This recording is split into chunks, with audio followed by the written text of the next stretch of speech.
Whoa.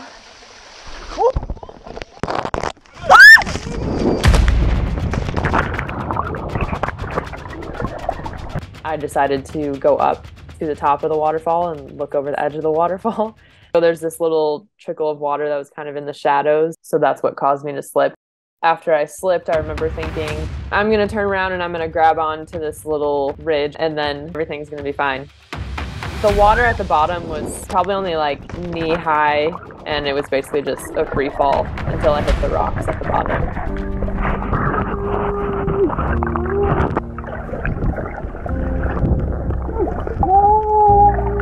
I just knew that something wasn't right. I mean, I could barely breathe and my body was in a state of shock.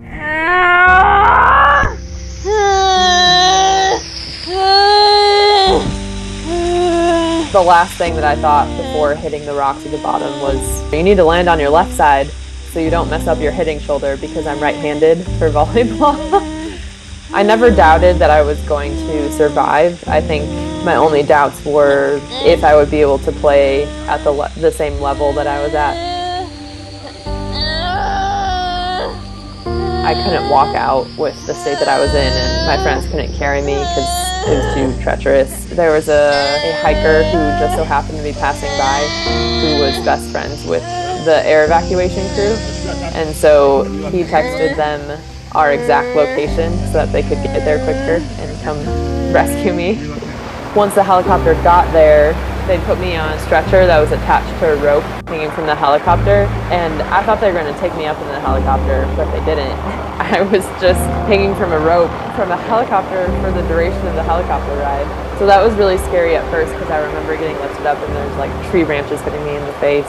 And it sounds crazy to say, but it was the most peaceful moment of my life, because I just felt God's presence with me in a way that I never have before.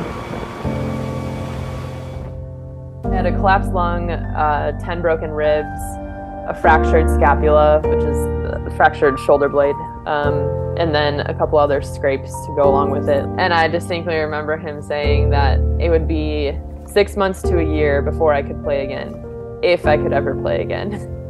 And even though my injuries were terrible, it could have been a lot worse. I found out after my accident that multiple people have fallen from the same spot that I did, and they've died.